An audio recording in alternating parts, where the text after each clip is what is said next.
Et bonjour à tous et bienvenue dans le podcast du Laboratoire de la Performance, épisode 7. Donc j'ai mis une petite note à côté. Aujourd'hui, on va parler de plusieurs sujets. Donc on va parler des erreurs à l'échauffement, d'un protocole complet pour vous échauffer et comment adapter cet échauffement en fonction de votre profil et notamment en fonction des douleurs ou gênes que vous pouvez avoir. Donc voilà un petit peu sur l'épisode 7 ce qu'on va aborder sur différents sujets parce que on va dire que sur l'échauffement, maintenant que je suis en salle commerciale, entre guillemets, je vois plein de choses qui peuvent être effectuées, qui ne sont pas forcément les plus pertinents et qui peuvent être gravement améliorées, on va dire, ou vraiment mieux améliorées, avec quelques trois petits tips. C'est comment est-ce qu'on va comprendre la physiologie derrière tout ça pour vraiment avoir, une amélioration de la performance, et deux, être sûr et certain que tous les tissus sont préparés, en plus de pouvoir intégrer de la mobilité à l'intérieur et améliorer sa longévité, sa santé articulaire et autres, en plus d'avoir un échauffement qui va améliorer la performance. Je vais juste vérifier que la caméra tourne bien. Normalement, vous avez l'air de bien m'entendre. Et puis on est parti. Donc, on va commencer comme d'habitude par les news de la semaine. Donc là, on va parler un petit peu street lifting. Donc vous avez vu que la FNSL a un nouveau président. Avant, on avait Lionel en président sur la FNSL. Maintenant, il me semble que c'est Maxime, le Maki de la SWAT. Donc Maxime, il me semble. Il s'appelle Maki SWAT sur Instagram. C'est pour ça que je disais Maki.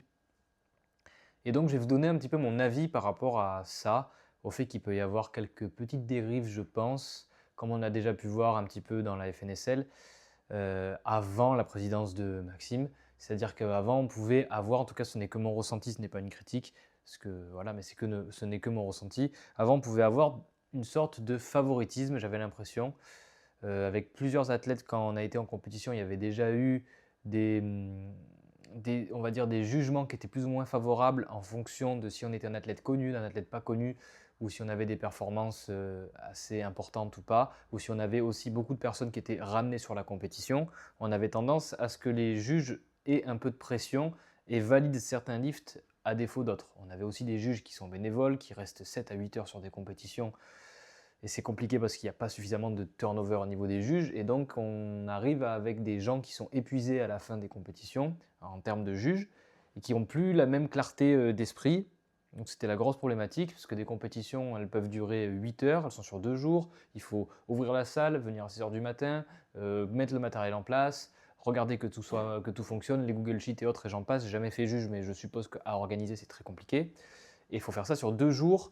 On n'est pas payé, ils n'ont pas de temps de pause pour eux et tout, ils ne mangent pas trop, enfin il y a à peine peut-être 1 heure et ils vont boire rapidement comme ça de l'eau vite fait. Enfin, et ils doivent être restés concentrés, il faut que les ordres de passage s'enchaînent suffisamment vite, qu'on ne fasse pas d'erreurs sur les notations et autres, qu'ils puissent filmer ou pas en fonction. Je pense que logistiquement c'est compliqué à mettre en place, mais c'est nécessaire pour professionnaliser le sport. Et malheureusement, avec l'ancienne fédération et dans les différents pôles qui avaient été développés, je trouvais que ça manquait un peu de rigueur en fonction des différents pôles dans lesquels on était. J'avais pu faire SBD Showdown qui avait été organisé par Merig, je crois, en tout cas en partie. Et là, c'était extrêmement bien organisé. Après, c'était que sur une journée entière, il me semble. Et ensuite, c'était le powerlifting qui reprenait la suite. Et c'était vraiment bien comme événement. J'ai pu y aller avec des athlètes, j'avais pu y aller avec des copains aussi qui participaient. Et là, c'était vraiment bien organisé. Les passages étaient assez fluides. Il y avait toujours le problème de s'échauffer sur une station de dips qui est manquante en fait. Parce qu'on met tellement de poids que déjà, on manque de poids pour s'échauffer. Et deux, aussi au niveau des stations de dips, on n'a jamais la station de dips de compétition, donc on a du mal à pouvoir faire nos réglages et nos calibrations par rapport à l'écart qu'on va avoir sur le dips. Et ça, c'est vraiment dommage, et je pense que c'est plus un manque de matériel et de moyens qui fait que du coup ça impacte forcément la qualité de la compétition, mais ça ne peut que aller en s'améliorant, et je suppose que c'est extrêmement compliqué, donc je ne leur jette pas du tout la pierre.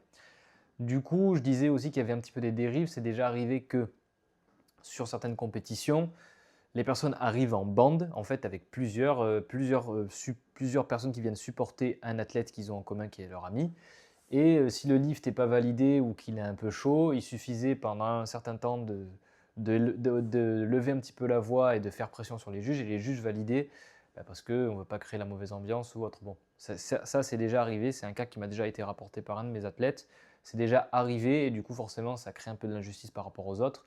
Et c'est dommage que ce genre de choses puisse arriver et qu'on puisse aller mettre de la pression sur les juges comme ça. Et je souhaite qu'avec la nouvelle fédération, enfin avec le nouveau président, la nouvelle présidence et comment ça va être structuré, que ce genre d'événement arrive de moins en moins. C'était vraiment, je pense, compliqué à organiser jusqu'à présent. Et là, c'est vrai que ça reste quand même beaucoup plus structuré. Notamment, on va parler du coup de la nouvelle fédération. Alors, il faut savoir que Maxime est du coup le président aussi de la SWAT Team.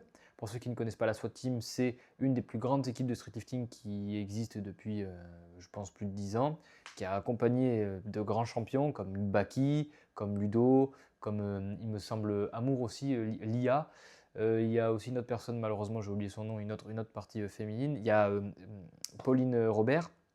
Il y avait Ashura, il me semble, à l'intérieur. Donc vraiment des gros noms du street qui ont pu qui ont pu porter un petit peu notre sport. Et là maintenant, bah, ils sont à la tête, donc en tout cas le président de la SWAT Team est à la tête de la présidence de la FNSL maintenant. Et donc son équipe, la SWAT Team, peut faire des compétitions dans la fédération pour laquelle il a la présidence. Alors il y a pas que la SWAT Team, il y a aussi par exemple Leaf Trainer, donc il me semble que c'est Marco qui est trésorier.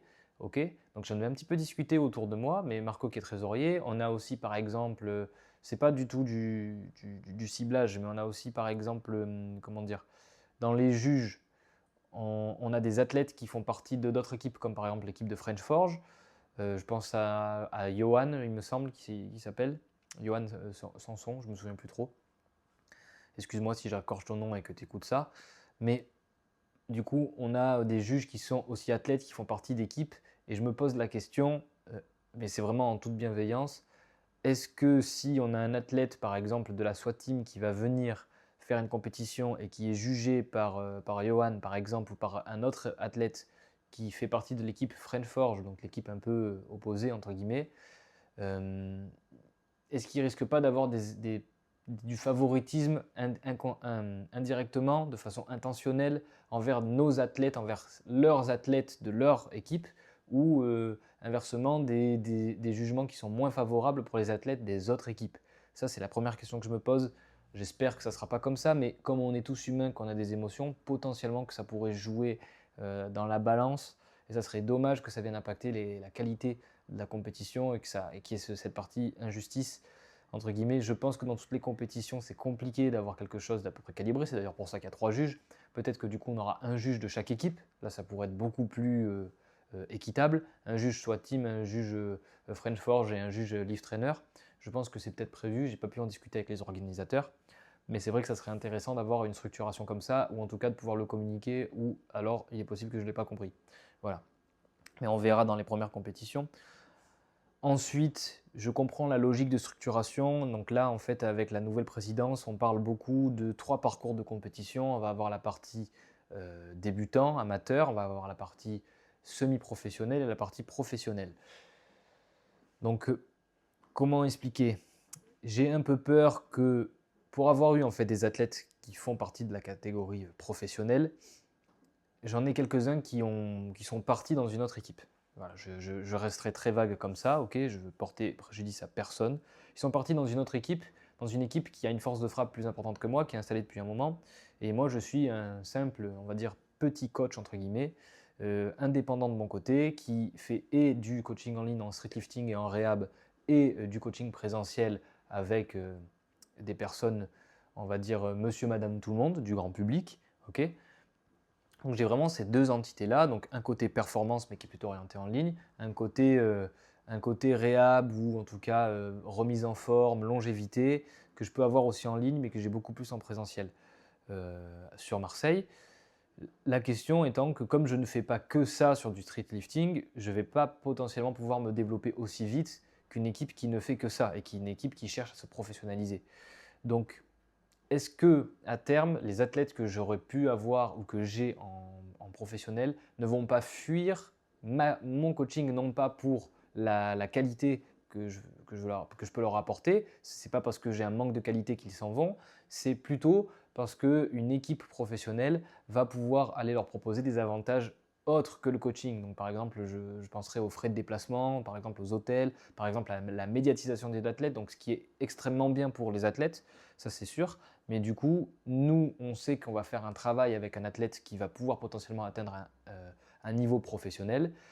S'il s'en va parce qu'il peut être ensuite recruté par les équipes professionnelles, c'est potentiellement un manque à gagner, je pense, pour les petits coachs, entre guillemets, les équipes plus petites, qui cherchent à se constituer parce que ça fait de la preuve sociale en fait. Si on amène un athlète jusqu'au championnat de France, voire même jusqu'en championnat Europe, et que entre-temps, entre le moment où il a été qualifié pour les Europes ou pour les mondes ou même pour le championnat national, qui est déjà extrêmement bien, si entre-temps il se fait récupérer par une autre équipe, ben en fait, personne ne pourra savoir comment est-ce qu'il est arrivé là potentiellement et peut-être qu'on va juste dire ben voilà c'est telle équipe qui a formé tel athlète qui est champion national et qui va être qualifié pour les mondes alors qu'en fait il a été sélectionné pour les championnats nationaux à travers ben, par exemple le travail qu'on a effectué l'athlète lui et moi.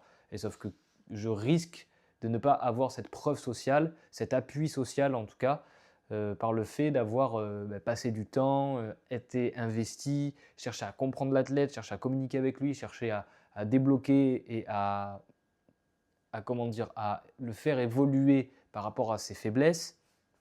Et donc tout ça, ça demande du temps, de l'investissement, de l'énergie des deux côtés. Sauf que quelque part, en plus de la réussite de l'athlète, nous, notre réussite, c'est de, un, pouvoir avoir des résultats avec lui, mais deux, s'il a des résultats, ces résultats vont engendrer des personnes qui vont être intéressées par le coaching pour pouvoir avoir d'autres personnes, du coup, les accompagner au mieux, faire en sorte que leurs résultats, leurs objectifs soient réussis et derrière, espérer aussi qu'ils aient des résultats pour faire un effet boule de neige, que d'autres personnes veuillent avoir les mêmes résultats, se reconnaissent dans les valeurs que je prône au niveau du coaching, les valeurs qui sont humaines, l'écoute, l'empathie, l'accompagnement, le fait de vouloir rendre les gens autonomes, le fait de vouloir transmettre un maximum de connaissances, le fait d'être généreux dans les échanges, c'est vraiment quelque chose qui me tient à cœur parce qu'on est des humains à l'ère de l'IA et autres. Vous savez, je parle en couille, mais à l'ère de l'IA, c'est vraiment important, je pense, d'avoir des échanges d'humain à humain, ok, et non pas IA à humain, par exemple, où ça va vraiment être tout automatisé. Donc vraiment, moi, je prône cette partie-là, je prône ce sens du détail, cette capacité à expliquer le pourquoi du comment est-ce qu'on fait les choses pour faire en sorte que la personne comprenne et soit engagée dans le processus. C'est vraiment mes valeurs à moi. Et malheureusement, on risque de coup d'avoir quelqu'un qui va me quitter, non pas pour ces valeurs-là, mais plutôt pour le fait de j'aimerais être plus médiatisé, j'aimerais être plus avantagé sur la partie déplacement, j'aimerais peut-être un jour potentiellement être payé par une équipe professionnelle pour faire partie de cette équipe-là. En tout cas, je sais que c'est un petit peu l'intention que la fédération a. Ils aimeraient pouvoir mener ça dans un lointain avenir pour l'instant, mais ils aimeraient pouvoir amener ça dans le street et c'est sûr, ça amènerait de l'argent et ça ferait en sorte que le sport se développe.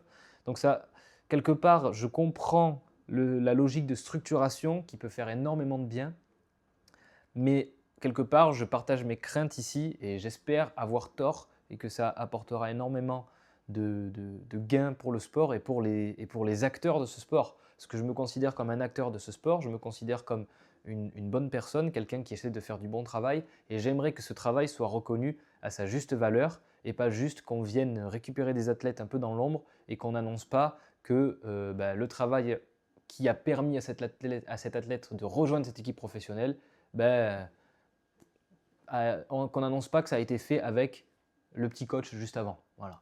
C'est surtout ça, en fait. J'aimerais qu'on puisse, au-delà d'accompagner les athlètes professionnels, j'aimerais pouvoir me positionner potentiellement comme formateur d'athlètes pour rejoindre du coup les équipes pro. Mais pour ça, j'aimerais que les équipes pro puissent avoir une sorte, pas de reconnaissance, mais mettre un peu en lumière les personnes qui leur amènent, entre guillemets, des athlètes euh, à ce niveau-là qui peut en fait les pousser en fait ces équipes professionnelles à être intéressées par ces athlètes parce qu'avant ça ils vont pas les regarder. Donc si c'est vraiment la volonté d'avoir des athlètes professionnels, il faut que ces athlètes professionnels puissent émerger. Moi je veux bien être la personne qui fait émerger les athlètes professionnels. C'est pas de la prétention mais je sais ce que je vaux et je pense pouvoir le faire avec les personnes qui ont le profil pour être athlète professionnel et qui ont cette capacité à sacrifier quelque part une partie de leur.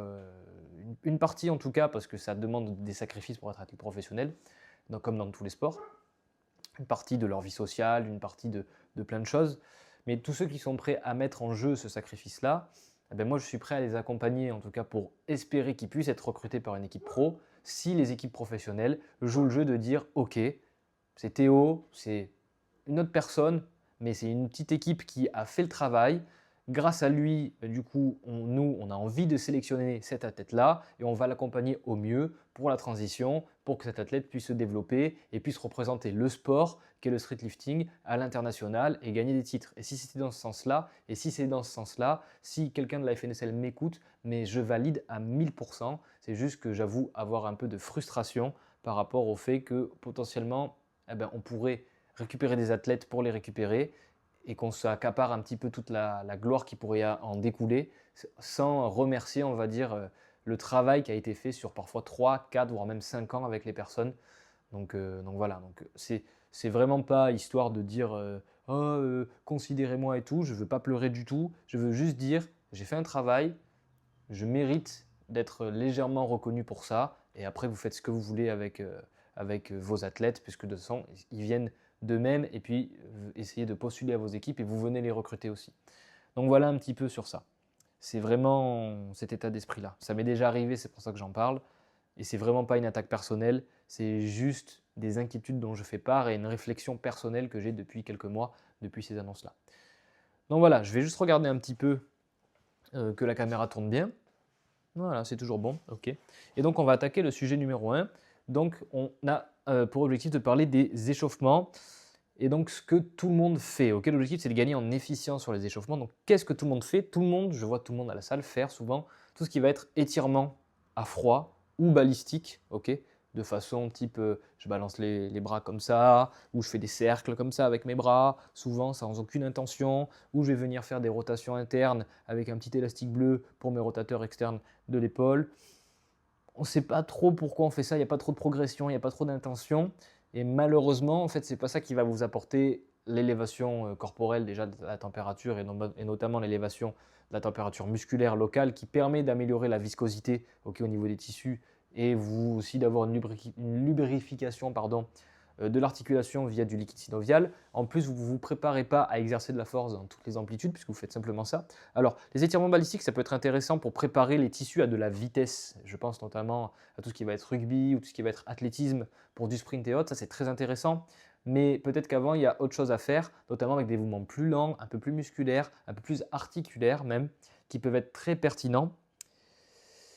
Et la réalité, c'est que dans notre industrie du fitness européen, on manque cruellement d'intention derrière nos mouvements. C'est-à-dire que quand je viens juste faire même des rotations externes comme ça, coude qui part dans tous les sens, ça je le vois tout le temps à la salle. Les mecs ils sont comme ça avec des poulies et ils font n'importe quoi au lieu de venir bien isoler. Le but de la musculation, c'est quand même de pouvoir isoler certains facteurs, notamment la capsule, notamment la vitesse, notamment la force, la puissance. Enfin, on peut isoler des qualités physiques, comme je l'avais déjà dit dans mon podcast numéro 5, il me semble. On peut isoler des tissus, les fascias, les tendons, la capsule articulaire, les muscles, on sait extrêmement bien le faire. Mais au final, si je fais tout compenser, je n'isole rien du tout. Donc, on perd l'essence même d'améliorer les parties pour que le tout s'améliore. Et ça, c'est dommage. On veut vraiment pouvoir isoler certains facteurs, vitesse, tempo, exécution, tout ce que vous voulez, muscles, tendons, via du temps sous tension, via est-ce qu'on le fait en étirement ou en position raccourcie. Tout ça, c'est important à savoir et à quantifier.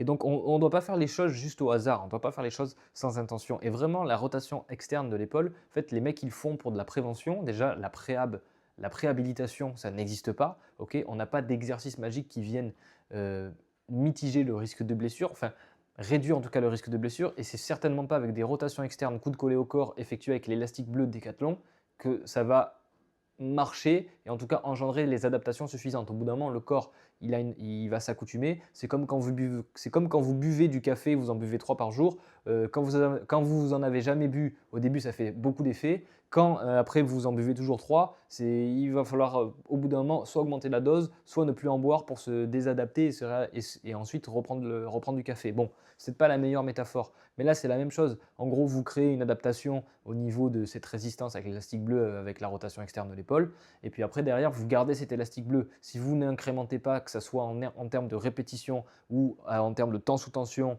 ou en termes de résistance ou en termes de profil de résistance, parce que là du coup on est en position raccourcie, ça irrite très peu la capsule. Et là par exemple si j'avais un élastique qui est tiré de façon verticale comme ceci, et bien là du coup je suis en position étirée sur mes rotateurs externes, c'est beaucoup plus irritant on va dire.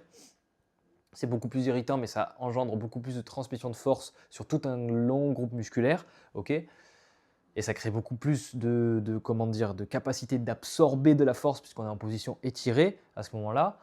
Bon, ben ça fait progresser au niveau de la rotation externe de l'épaule. Mais si vous ne le faites pas, ça ne sert à rien, ça servira à rien. Et souvent aussi, les personnes, elles font ça alors que, comment dire, vous allez renforcer une amplitude qui potentiellement n'est déjà pas suffisante. Donc en fait, ce que vous faites, c'est OK, je vais faire mes petits exercices d'épaule, donc je vais essayer de renforcer mon épaule, mais peut-être que le fait de renforcer l'épaule, ça va simplement augmenter sa capacité, ce qui est déjà très bien, mais vous ne réduisez pas les contraintes que l'épaule subit. Et pour réduire les contraintes, en fait, il faudrait simplement donner plus d'espace à la capsule articulaire pour pouvoir avoir moins de compensation autour de l'articulation. Donc OK si vous augmentez la capacité, mais au bout d'un moment, la capacité, peut-être qu'elle va plafonner, ou vous n'allez plus réussir à augmenter sans irriter votre capsule. Sur des tissus qui sont déjà surchargés, vous risquez d'être limité en termes de progression. Et donc c'est là, il faudrait redonner de l'espace à la capsule articulaire, plus d'amplitude de mouvement passive, active en fonction des déficits que vous avez, et puis renforcer cet espace pour qu'il devienne périn et faire en sorte que les compensations disparaissent. Mais c'est valable pour tout, ça c'est vraiment le processus de pensée qu'il faut avoir. Et donc les gens qui font simplement que renforcer, que échauffer, que faire de la préhab, entre guillemets, sans apporter plus, en tout cas, par rapport au manque qu'ils ont, eh ben, ça ne sert pas à grand chose. Surtout qu'on garde tout le temps la même intensité, tout le temps le même volume, tout le temps le même nombre de répétitions. On ne crée pas plus d'adaptation. Il faut forcément changer un facteur. Plus de reps, plus de séries, moins de temps de repos pour améliorer, pour augmenter la densité. Je ne sais pas. Une position qui met en faveur la partie étirée, ce genre de choses. Ou tout simplement plus de poids, ou une élastique plus grosse, une position différente pour cibler d'autres lignes de tissu, parce qu'au bout d'un moment, à force de faire ça, on est tout le temps, c'est spécifique à la position qu'on fait, on est tout le temps dans la même position, mais le jour où tu te retrouves à devoir faire de la rotation ici, ou à lancer quelque chose, tu t'exploses l'épaule. Alors tu lances pas comme ça. Voilà, c'est exactement pareil. Donc malheureusement, tout le monde fait ça, et je trouve que ça ne sert pas à grand chose, et il faudrait faire changer le processus de pensée. Et donc, plutôt que de simplement critiquer, vous dire ce qu'il ne faudrait pas faire, entre guillemets, je vais vous expliquer qu'est-ce qu'il faudrait faire. Donc ça, c'est vraiment le protocole qui sort du mentorat de K-Swiss. Alors après, pour l'expliquer, vous pouvez l'appliquer à tout et n'importe quoi, n'importe quelle articulation. Et c'est vraiment le protocole qui, moi, quand on l'a testé au séminaire en Suisse, il m'a donné des résultats du type, je n'avais jamais passé plus de 100 kg au développé couché. Là, j'ai passé 110 kg avec une facilité, mais j'étais solide. Alors, il y avait la hype et tout à côté, mais je sentais que mon corps était en capacité de pousser. Donc, comment est-ce qu'on fait pour avoir ça? Ça utilise ce qu'on appelle un phénomène de potentialisation, de potentiation. Je vais vous l'expliquer au fur et à mesure. Première chose, avec de l'intention, on ne s'amuse pas à faire simplement des cercles, on fait ce qu'on appelle des rotations articulaires contrôlées avec de l'intention. Le but, c'est faire les plus grands cercles possibles de l'articulation avec un mouvement qui va combiner les fonctions primaires, donc pour l'épaule, c'est les rotations internes et externes, plus de l'adduction, plus de la flexion, de la rotation interne, de l'extension, de l'abduction, et on repart. Et en fait, l'objectif, c'est de stimuler la capsule articulaire dans tout son espace, dans toutes les amplitudes de mouvement, apprendre à générer de la force dans toutes les amplitudes de mouvement, entretenir nos articulations, chercher à faire en sorte qu'on conserve ces amplitudes-là, parce que c'est ce qu'on appelle, si vous voulez, c'est de la thermodynamique, c'est ce qu'on appelle de l'entropie. Tous les tissus vont vers la dégradation. Si on n'entretient pas ces tissus-là, si on ne cherche pas à les stimuler, on va les perdre. Ça, c'est de l'économie d'énergie. Le corps n'a aucun intérêt à garder un tissu. Je fais plus de muscu, je perds du muscle. Le muscle, c'est un consommateur d'énergie, d'accord? Ça augmente votre dépense calorique journalière. Quel est l'intérêt pour le corps de garder une unité qui consomme de l'énergie, si vous ne vous en servez pas? Aucun. Pour lui, il voit juste un déficit énergétique. Si vous ne servez plus du muscle, il va sous-entendre que vous n'avez pas besoin de cette capacité musculaire-là, de cette force-là, de cette hypertrophie-là. Donc, à la poubelle, il le jette, il va le dégrader, utiliser l'énergie pour autre chose. Tout simplement. Il ne va pas vous garder des muscles pour vous garder des muscles. Pour l'articulation, c'est pareil. Il ne va pas vous garder des amplitudes articulaires pour vous les garder. Il n'y a qu'à voir notre mode de vie sédentaire. On est assis quasiment tout le temps. Je suis assis actuellement. On a des hanches qui deviennent de plus en plus raides, qui perdent en capacité de rotation. On regarde dans les pays au niveau asiatique, vietnamien et autres, ils ont les capacités à avoir des squats cul par terre tout le temps, avec des rotations internes de hanches qui sont très développées, avec une flexion du bas du dos qui est quasi inexistante quand ils font un squat, parce qu'ils font ça depuis qu'ils sont nés. Et eux, ils ont tout compris. Et nous, Européens que nous sommes, on est tout le temps assis, sédentaire, 8 à 9 heures par jour. Notre corps est le résultat de millions d'années d'évolution, ok, peut-être que je me trompe sur ce chiffre-là, pour qu'au final, on se retrouve assis 8 à 9 heures sur une chaise, alors qu'avant, nos ancêtres, ils étaient dehors tout le temps, en train de cueillir des petites baies rouges à manger, ok, et aller chasser du mammouth ou survivre ou faire en sorte qu'ils puissent avoir du feu, ce que vous voulez. Dans tous les cas, ils étaient dehors, ils marchaient tous les jours. Alors, ils ne vivaient pas très longtemps. Je ne sais pas si à cette période-là, ils avaient des douleurs de dos ou quoi. Ok, je ne me demandais pas ça. Mais ce que je veux dire, c'est que le corps a été créé pour qu'on soit en mouvement. Le fait d'être assis, on va avoir une dégradation des tissus. Notre corps a été créé pour la survie. Donc, aucun intérêt pour le corps de garder ces amplitudes-là qu'on n'utilise pas. Et c'est pour ça qu'on fait des rotations articulaires contrôlées. On veut emmener du liquide synovial qui va nourrir l'articulation, qui va créer un phénomène anti-inflammatoire, qui va améliorer ce qu'on appelle les signaux afférents, donc qui vont remonter, on va avoir des informations qui vont remonter de la capsule articulaire vers le cerveau pour savoir qu'est-ce qui se passe au niveau de cette articulation, est-ce qu'il doit y avoir de la douleur, quelle est la proprioception, où est mon articulation dans l'espace, quelle est la force que je possède sur les fins d'amplitude de mouvement. Ça permet d'augmenter la température musculaire, puisque du coup en utilisant les fonctions articulaires, on va stimuler les muscles qui sont en association avec cette fonction, et derrière on va lutter contre l'entropie comme je vous ai dit.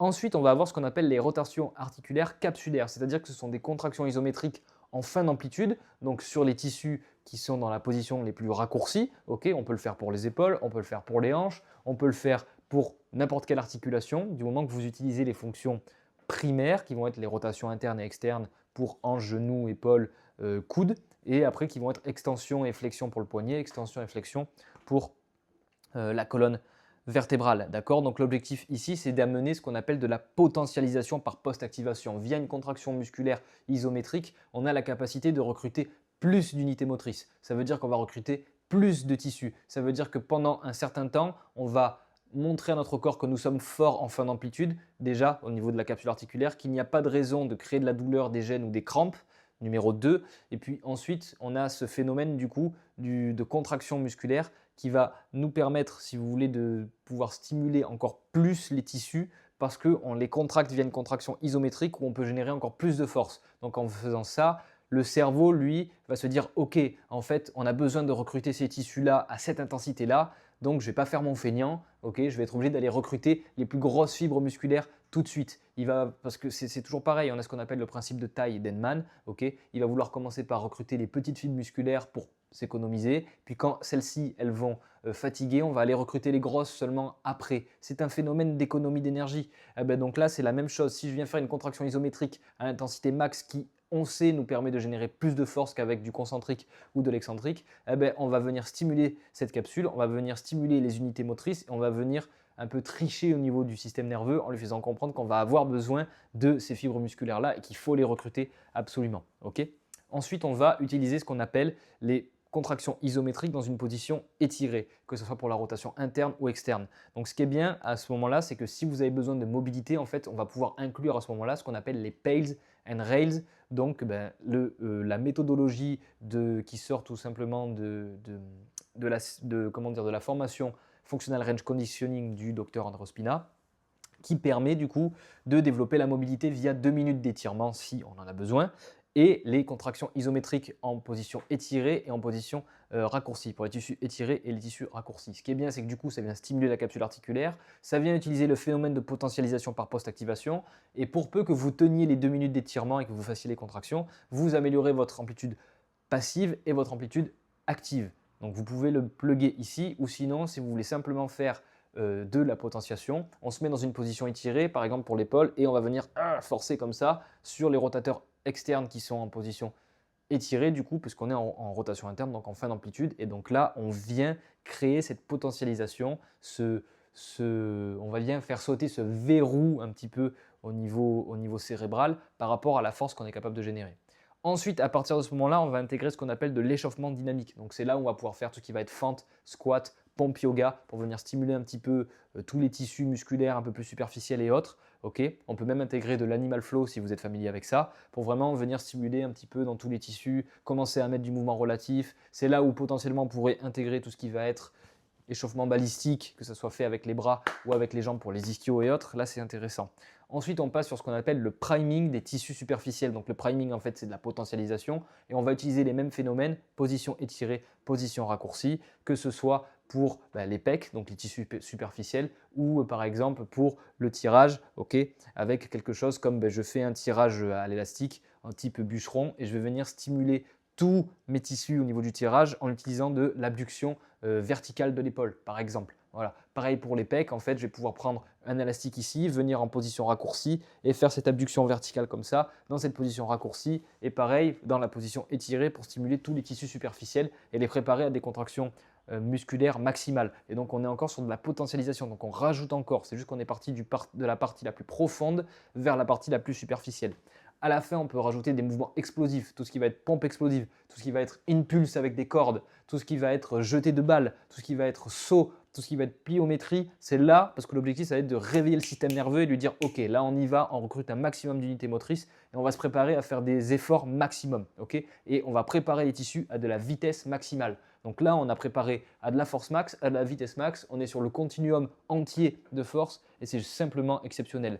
Et pour terminer, on prend le pattern de mouvement pour lequel on voulait se préparer, le squat, le deadlift, le développé couché, les tractions, ce que vous voulez, et on fait des contractions isométriques overcoming. Par exemple, pour le squat, on vient mettre la barre sur le dos, on se bloque au niveau des taquets de sécurité dans le rack à squat et bam, on va venir pousser le plus fort possible, soulever le plus fort possible sur le pattern exact qui va être adressé dans le premier exercice de la séance. Et là, vous avez une montée de gamme qui va pouvoir être commencée avec au moins 80% du 1RM, même on va dire 60-70% du 1RM.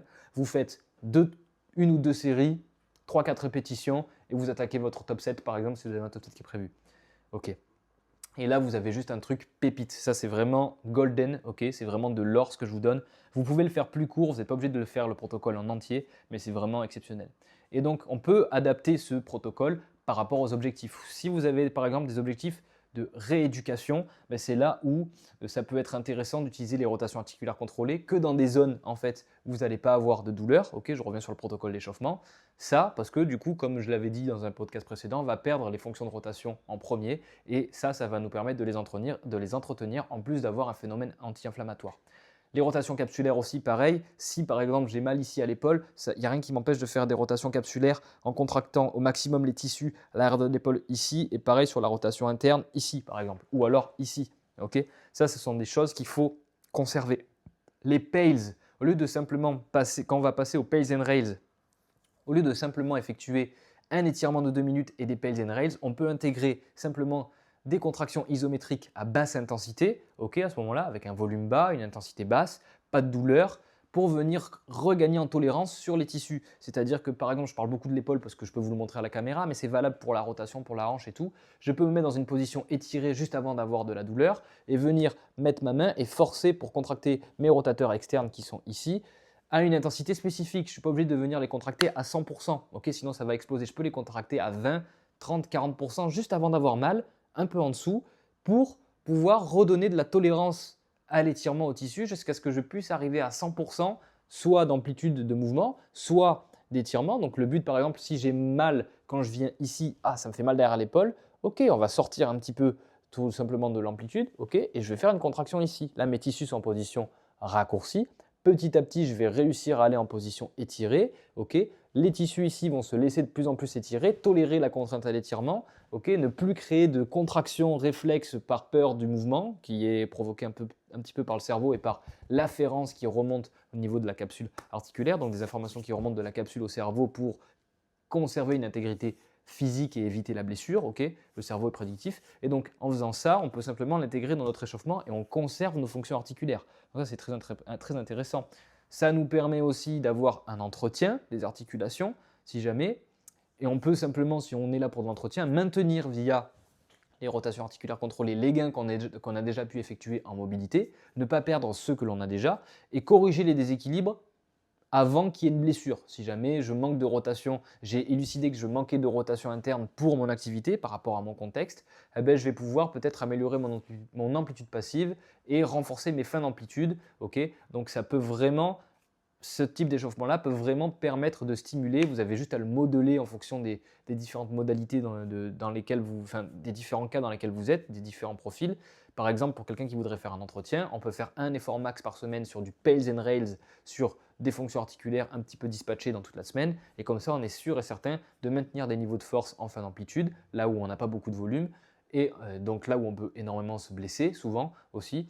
Et en plus de maintenir des articulations en bonne santé avec des amplitudes qui sont nécessaires. Ça peut nous permettre aussi du coup de débloquer de la performance, parce que forcément si j'ai plus de tissu, si j'ai plus de tissu, plus de force en fin d'amplitude, que je suis capable d'absorber plus de force, quelque part, je peux être moins enclin à me blesser. Si je me blesse moins, je peux m'entraîner plus fort. Si je peux m'entraîner plus fort, je suis plus performant. Okay, donc, il y a surtout ça. Si aussi, par exemple, un facteur qui peut être limitant, je pense notamment au sprint. On sait que le sprint emmène souvent la hanche en rotation interne. Pareil pour le squat, on a besoin de rotation interne de hanche. Si j'améliore cette rotation interne de hanche, du coup, je vais avoir une réduction des contraintes ailleurs sur les autres articulations, sur les compensations. Je vais pouvoir stimuler plus de tissus aussi dans l'amplitude, puisque je vais avoir ce qu'on appelle une sarcomérogénèse quand je vais améliorer ma capacité à avoir plus d'amplitude, plus d'absorption d'énergie, donc potentiellement plus de capacité à restituer cette énergie, en plus de diminuer le risque de blessure. Donc c'est vraiment game changer, mais ça, personne ne le comprend.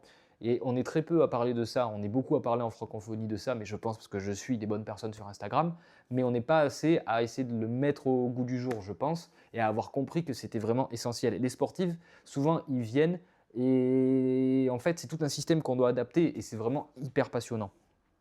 Donc, le message clé, c'est vraiment pas combien de temps est-ce qu'on va faire, on va dire, l'échauffement. L'échauffement ici que je vous ai présenté, il va durer 15 minutes maximum, même pas 10 minutes.